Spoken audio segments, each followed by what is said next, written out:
Dans le prochain épisode de Un si grand soleil, Yann suspecte Julie, qui ne peut plus compter sur l'aide de Sylvain. De son côté, Karine est face à un nouveau défi. Attention, les paragraphes qui suivent contiennent des spoilers sur l'épisode d'Un si grand soleil diffusé vendredi soir sur France 2. Si vous ne voulez rien savoir, ne lisez pas ce qui suit. Vendredi 29 septembre 2023 dans Un si grand soleil. Yann soupçonne Roulier s'apprête à partir travailler mais elle est très stressée. Cela n'échappe pas à Alex qui tente de la rassurer. Il lui martèle que ce n'est pas sa faute si son passe a été volé. Il lui explique également que Yann est un bon flic, et qu'elle ne craint rien. Julie se rend ensuite à l'hôtel. Elle attend Sylvain pour aller au commissariat afin de témoigner. Mais il est aux abonnés absents. Elle tente de le joindre par téléphone mais il ne répond pas. Et pour cause, il a détruit sa carte SIM. Julie apprend par le directeur de l'hôtel que Sylvain a réglé sa note la veille au soir.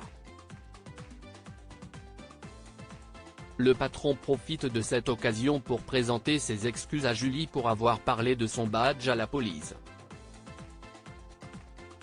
Il tente de la rassurer. Selon lui, il faut que cette histoire se règle vite car elle ternit la réputation de l'établissement. Yann poursuit son enquête à l'hôtel. Il interroge une femme de chambre qui se souvient avoir vu Julie vers minuit le soir du vol. Le policier s'entretient ensuite avec le directeur afin de lui poser des questions sur Julie.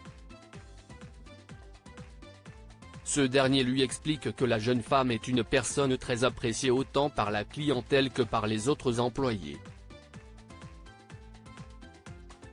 Il la dépeint comme étant une personne de confiance. C'est la première fois qu'elle perd son badge. Yann aimerait avoir accès au planning de Julie. Mais le directeur explique qu'il varie en fonction de la clientèle. Il ajoute que le soir du vol, Julia a fini son service à 22h15. De retour au commissariat, Yann croise Alex qui tente d'en savoir plus sur l'enquête. Yann fait remarquer à son collègue qu'il n'a pas le droit de lui en parler. Alex insiste mais sans succès. Il demande tout de même à son ami d'y aller doucement avec Julie. Yann débriefie ensuite le début de son enquête à Becker. Il a écarté la piste de l'arnaque à l'assurance. Monsieur Lejeune est dans le business depuis 30 ans, et il a une très bonne réputation. En revanche, il a une autre piste. Il expliquait que la barmaid de l'hôtel, qui n'est autre que la compagne d'Alex, prétend avoir perdu le badge qui a été utilisé pour entrer dans la chambre de la victime. Mais Yann ne croit pas à cette version. Becker lui demande de la convoquer afin de l'interroger. Stressée, Julie se confie à Jade. Elle se demande si ce n'est pas Sylvain qui a volé les montres. Jade souligne qu'il ne pouvait pas être au courant car c'est elle qui a eu l'idée d'aller dans la suite. Julie a du mal à le croire, d'autant plus que Sylvain ne lui donne plus signe de vie. C'est à ce moment-là que Yann l'appelle pour lui demander de venir au poste au plus vite. Au commissariat, Yann mène l'interrogatoire de Julie.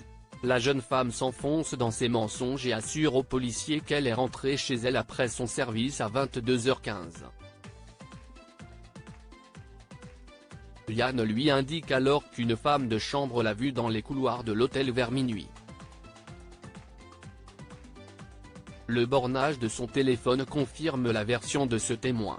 Yann demande à Julie de dire la vérité. Karine met ses connaissances au service de Elle Cosmétique et Léonore a passé la nuit chez Henrik. Mais alors qu'elle se prépare pour aller chez Elle Cosmétique, elle perd un bouton de son chemisier. Or, elle a un rendez-vous avec Elisabeth ce matin et elle n'a pas le temps de rentrer chez elle pour se changer. Elle téléphone à Karine qui accepte de lui rendre service en lui prêtant un de ses chemisiers. Léonore la remercie chaleureusement et se change. Le chariot élévateur de l'entrepôt est toujours en panne. La société de maintenance ne peut pas intervenir avant plusieurs jours.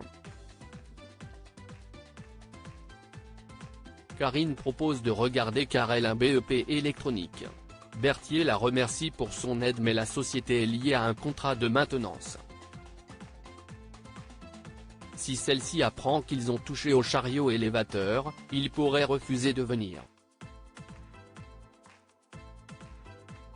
Elisabeth intervient en précisant qu'une clause stipule qu'ils doivent intervenir dans les 3 heures. Ce qui n'est pas le cas. Elisabeth accepte donc l'aide de Karine.